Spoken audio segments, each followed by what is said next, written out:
नमस्कार दोस्तों, NCERT audio books प्रस्तुत करते हैं कक्षा 6 की भूगोल की पाठ्य पुस्तक पृथ्वी हमारा आवास। प्रस्तुत है इस पुस्तक का 5वां अध्याय, पृथ्वी के प्रमुख परिमंडल। जैसा कि आप पहले अध्याय में पढ़ चुके हैं कि पृथ्वी एकमात्र ऐसा ग्रह है जहां जीवन है। मानव यहां जीवित रह सकता है क्योंकि जीवन के लिए आवश्यक तत्व भूमि, जल तथा हवा पृथ्वी पर मौजूद हैं। पृथ्वी की सतह ऐसी है जिसमें पर्यावरण के 3 महत्वपूर्ण घटक आपस में मिलते हैं तथा एक दूसरे को प्रभावित करते हैं। पृथ्वी का ठोस भाग जिस पर हम रहते हैं उसे भूमंडल कहा जाता है। गैस की परतें जो पृथ्वी को चारों ओर से घेरती हैं उसे वायुमंडल कहा जाता है, जहां ऑक्सीजन, नाइट्रोजन, कार्बन डाइऑक्साइड तथा दूसरी गैसें पाई जाती हैं। पृथ्वी के बहुत बड़े भाग पर जल पाया जाता है जिसे जलमंडल कहा जाता है। जलमंडल में जल की सभी अवस्थाएं जैसे बर्फ, जल एवं जलवाष्प सम्मिलित हैं। जीवमंडल एक सीमित क्षेत्र है जहां स्थल, जल एवं हवा एक साथ मिलते हैं, जहां सभी प्रकार के जीवन पाए जाते हैं।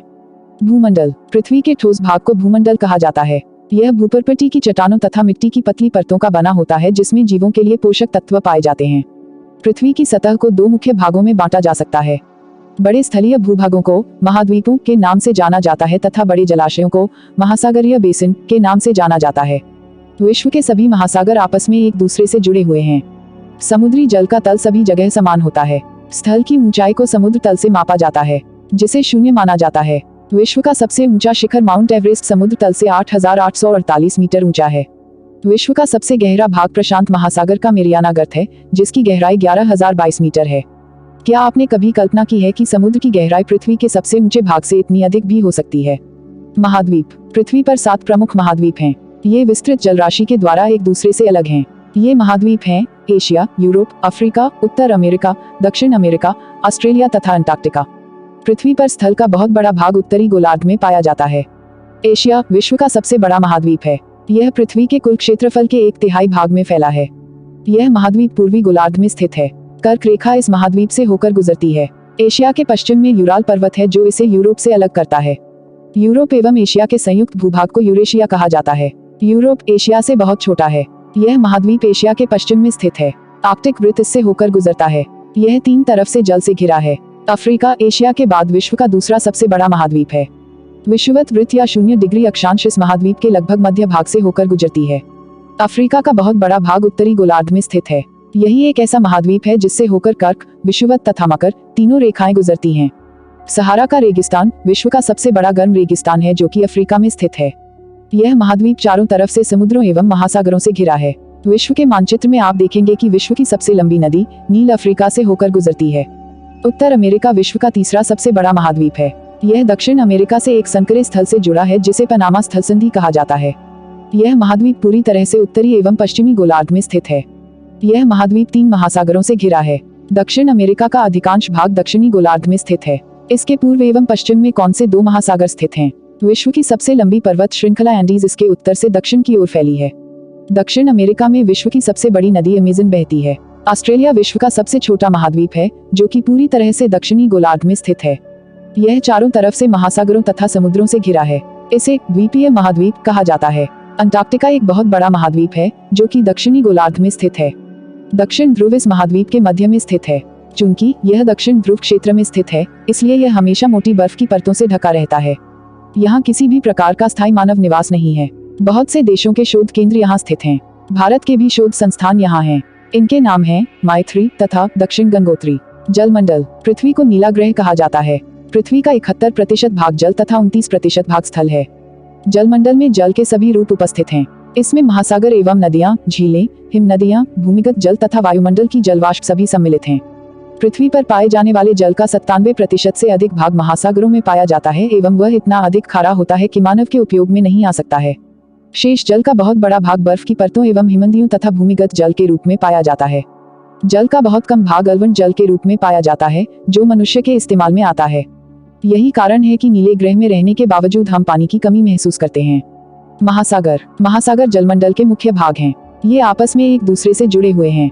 महासागरीय जल हमेशा गतिशील रहता है। तरंगे, ज्वार भाटा तथा महासागरीय धाराएं महासागरीय जल की 3 मुख्य गतियां हैं। बड़े से छोटे आकार के आधार पर क्रमशः 5 महासागर प्रमुख हैं: प्रशांत महासागर, अटलांटिक महासागर, हिंद महासागर, दक्षिणी महासागर तथा आर्कटिक महासागर। प्रशांत महासागर सबसे बड़ा महासागर है। यह पृथ्वी के 1/3 भाग पर फैला है। पृथ्वी का सबसे गहरा भाग मेरियाना गर्त प्रशांत महासागर में ही स्थित है। प्रशांत महासागर लगभग वृत्ताकार है। एशिया, ऑस्ट्रेलिया, उत्तर एवं दक्षिण अमेरिका इसके चारों ओर स्थित हैं।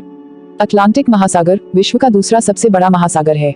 यह अंग्रेजी भाषा के एस अक्षर के आकार का है। इसके पश्चिमी किनारे पर उत्तर एवं दक्षिण अमेरिका है तथा पूर्वी किनारे पर यूरोप एवं अफ्रीका। अटलांटिक महासागर की तट रेखा बहुत अधिक दंतुरित है। यह अनियमित एवं दंतुरित तट रेखा प्राकृतिक पोताश्रयों एवं पत्तनों के लिए आदर्श स्थिति है। व्यापार की दृष्टि से यह सबसे व्यस्त महासागर है। हिंद महासागर ही एक ऐसा महासागर है जिसका नाम किसी देश के नाम पर यानी भारत के नाम पर रखा गया है। यह महासागर लगभग त्रिभुजाकार है। इसके उत्तर में एशिया, पश्चिम में अफ्रीका तथा पूर्व में ऑस्ट्रेलिया स्थित हैं। दक्षिणी महासागर अंटार्कटिका महाद्वीप को चारों ओर से घेरता है। यह अंटार्कटिका महाद्वीप से उत्तर की ओर 60 डिग्री दक्षिणी अक्षांश तक फैला हुआ है। आर्कटिक महासागर उत्तर ध्रुव वृत्त में स्थित है तथा यह उत्तर ध्रुव के चारों ओर फैला है। यह प्रशांत महासागर से छिछले जल वाले एक सक्रिय भाग से जुड़ा है जिसे बेरिंग जल संधि के नाम से जाना जाता है। यह उत्तर अमेरिका के उत्तरी तटों तथा यूरेशिया से घिरा है। वायुमंडल हमारी पृथ्वी चारों ओर से गैस की एक परत से घिरी हुई है जिसे वायुमंडल कहा जाता है। वायु की यह पतली परत इस ग्रह का महत्वपूर्ण एवं अटूट भाग है। यह हमें ऐसी वायु प्रदान करती है जिससे हम लोग सांस लेते हैं। यह वायुमंडल हम लोगों को सूर्य की कुछ हानिकारक किरणों से बचाता है। वायुमंडल 1600 किलोमीटर की ऊंचाई तक फैला है। वायुमंडल को उसके घटकों, तापमान तथा अन्य के आधार पर 5 परतों में बांटा जाता है। इन परतों को पृथ्वी की सतह से शुरू करते हुए शुभमंडल, समतापमंडल, मध्यमंडल, आयनमंडल तथा बहिर्मंडल कहा जाता है। वायुमंडल मुख्यतः ऑक्सीजन एवं नाइट्रोजन का बना है जो कि साफ तथा शुष्क हवा का 99% भाग है। आयतन के अनुसार नाइट्रोजन 78%, ऑक्सीजन 21% तथा दूसरी गैसें जैसे कार्बन डाइऑक्साइड, ऑर्गन इत्यादि की मात्रा 1% है। ऑक्सीजन सांस लेने के लिए आवश्यक है जबकि नाइट्रोजन प्राणियों की वृद्धि के लिए आवश्यक है। कार्बन डाइऑक्साइड यद्यपि बहुत कम मात्रा में है लेकिन यह पृथ्वी के द्वारा छोड़ी गई ऊष्मा को अवशोषित करती है जिससे पृथ्वी गर्म रहती है। यह पौधों की वृद्धि के लिए भी आवश्यक है। ऊंचाई के साथ वायुमंडल के घनत्व में भिन्नता आती है।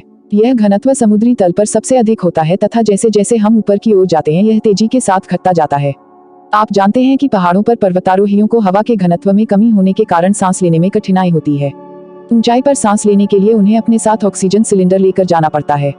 जैसे जैसे हम ऊपर की ओर जाते हैं तापमान भी घटता जाता है। वायुमंडल पृथ्वी पर दबाव डालता है। यह एक स्थान से दूसरे स्थान पर अलग अलग होता है। कुछ क्षेत्रों में हमें अधिक दाब महसूस होता है जबकि कुछ क्षेत्रों में कम। वायु उच्च दाब से निम्न दाब की ओर बहती है। गतिशील वायु को पवन कहा जाता है। जीवमंडल स्थल, जल तथा हवा के बीच का एक सीमित भाग है। यह वह भाग है जहाँ जीवन मौजूद है।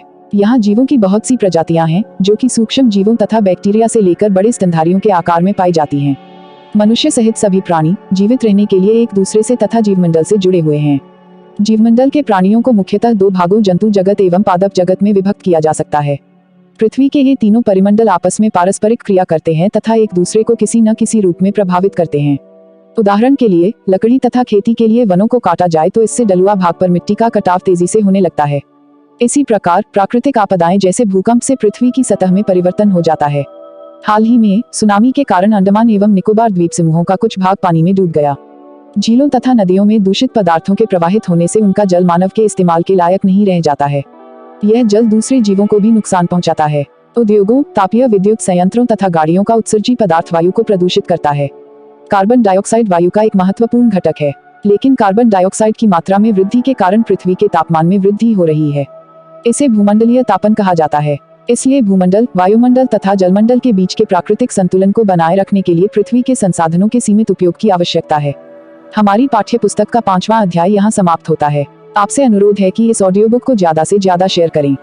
इस ऑडियो बुक से संबंधित यदि कोई शिकायत या सुझाव हो तो आप हमें कमेंट बॉक्स में जरूर लिखें। आपकी प्रतिक्रिया हमारे लिए अति महत्वपूर्ण है ताकि हम आपके लिए इस ऑडियो बुक को और भी बेहतर बना सकें। अब हम आपसे मिलेंगे इसी पाठ्य पुस्तक के अगले अध्याय में।